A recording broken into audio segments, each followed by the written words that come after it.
Hello everybody, welcome to this week's editions of Friday's Finds. Now, it's near the end of the day and we're just getting things done, so there's a little bit of time pressure, so I thought we'd go with pressing, because things are pressing in around us, right? Okay, so we have lots of different options. We're going to go through and show you kinds of things that are available on the market for you. So this here, the little memento press by Singer, okay. One thing that's really nice about this guy is that it's very small, okay, and compact. So when you're doing applique in the hoop with your embroidery projects and things like that, you got to press things down without having a big iron to get in there, and you've got a nice little iron to get in and work with. It's also really nice for having next to your sewing area. It doesn't take up a lot of room, so when you're just doing regular quilting and things like that, you want to press your seams open, you just have a small board next to you and you sew and you just go and press. Okay. In the Singer Memento line, they also have a much bigger press for fusing things down. You're working with your transweb, your applique stuff and things like that, having a nice big flat area to press down. Okay, this is a silicone rest. Okay, so you can leave that sitting on there at full temperature. It does not melt things. Okay, they do have. Mento has the same one. This is the silicone rest Yeah. for this guy. So again, when you're done, you put it in here, and it does not burn anything for you. You do not start fires. Okay. After the big fire in 2012, where the whole store burned down on Scott Road, if anybody remembers that big fire, that was a very depressing day. I still get paranoid when I smell things that seem too hot. So it's kind of funny because I do a lot of work repairing industrial presses and irons. I'm going to show you some of those that are coming up here too. We do have a selection of Singer irons. Okay, nice thing about the Singer irons, and this one in particular, you can't see it there, but it's 1800 watts of power.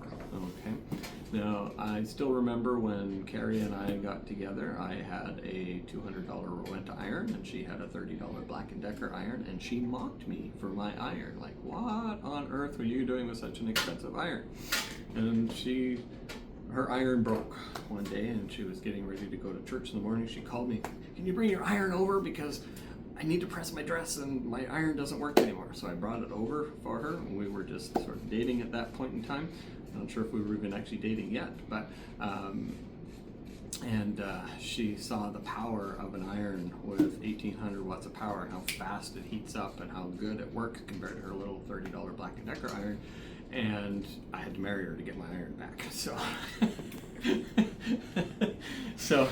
it makes a big difference. But forewarning, okay, it draws a lot of power. So you cannot use these big powered irons on circuits that have multiple things going into the wall. You have to be careful in your room where you got your iron that you don't have too many things plugged in, because electricians, when they build houses and stuff like that, they'll put like 4 light systems and then run a plug down off of the light system, but you're only on a 15 amp breaker, which is 1500 watts of power, so you're not getting enough power if you've got your lights on and your sewing machine going and you got your iron plugged into all the same circuit. Even if it's a different plug in the wall, they might go to a single plug and then off to a single breaker, so you gotta watch that.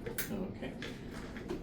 Singer has a lot. They really take pressing very seriously. They have a handheld steamer, so if you want to steam your blouse or your fabric that's hanging on after you've washed it. Okay, if you're getting into bigger presses, okay, Singer also has a nice digital press, okay, and it's spring loaded, so it's holding the pressure down. I don't have to hold it down, okay, and it presses a nice large area. As you can see, they come in 3 different sizes, a 20 inch, a 26 inch, and a 36 inch. This is the 26 inch. They also have an optional stand, and this is steam generated as well, okay? These two here do not have steam. They are just heat. Okay, so we have little water tanks down below here to generate for our steam up here. And then this stand is an adjustable height stand, and the legs also kick up and goes away for nice easy storage. Okay, then they have, if you're really into steaming, they have a nice big steamer, okay, a pant steamer clip on, and then there's a little brush clip on as well for doing your fabric and things like that. A guy like that clips on in place. So it's got a heater and a tank, so it draws a lot of steam for you, not like an iron that's just doing it in little bursts and away you go. Okay. We also deal with a lot of industrial stuff. So we have 2 different gravity feed irons. These are industrial ones. Okay. So they have a tank that's suspended, runs a cable down, okay, and feeds in, and then it provides steam when you push the button. Okay, 2 different versions. Okay, they have different features and come with different things, but again, these are also running big power usage out of them. And then we got the bigger guys, and this is actually a small one of the bigger guys. Okay, this isn't one we have in stock. This is actually a customer's in for a service, so we have to do some work on it for them. Okay, but it's a boiler. Okay, that pressurizes steam. You see we got a pressure gauge in here. Okay, and then we have our iron and the button, just like we do on here, for sending the steam through. But we have an insulated hose, okay, that's running our steam down for us on demand, long-term demand. Okay, and you can get that in many different sizes, starting from about $800 or $900 and going on up. These guys are about $300. Those small one I think is about $300 or $350, and then just about $500 for this and $700 or something for the big guy. Okay, those guys are all over the map, but you can see them on the website or go for whatever style or system you're looking for. A couple of things I wanted to point out that go in with steam and ironing. Okay, quilters will say pressing. Okay, they don't iron, they press. Remember I mentioned Teflon shoe on the bottom here? This particular iron also comes with a Teflon shoe. It's a rigid base, aluminum frame and everything like that. But we have a generic Teflon shoe that will fit on household irons like this guy. Okay, any brand. Okay, tucks in, and there's a big spring here that goes up and over and wraps it up and around. And that protects your base of your iron from gurky stuff. It also protects delicate fabrics from shining and stuff like that if too hot. Okay, you see like this steam generator here, they leave their Teflon shoe on all the time while they're working with it. Okay.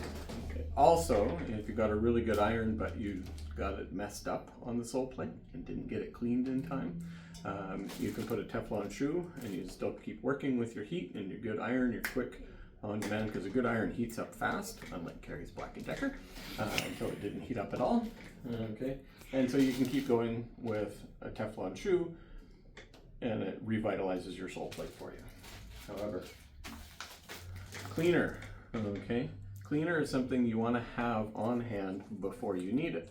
The reason is everybody goes, oh well, I'll get cleaner some other time, I'll get cleaner some other time, and then they accidentally put their iron down on the wrong side of their transweb, and they get glue on the bottom of their sole plate. Okay. Well, once you let that iron cool, it solidifies onto the sole plate, and it's near impossible to get off. And in most cases you can. Once you do that, then you go to your Teflon shoe. Okay. If you have this on hand, then you can just reach in and you grab one of the cleaning sheets out and you start scrubbing it off on the edge of your ironing board. Directions are in here. Because as long as you don't let your iron cool off once you get it messed up, you can almost always get it clean with the cleaning solutions. Once you let it cool down, I'm sorry to say, it's generally too late. That's it for this week's editions of Friday's Finds. Happy pressing!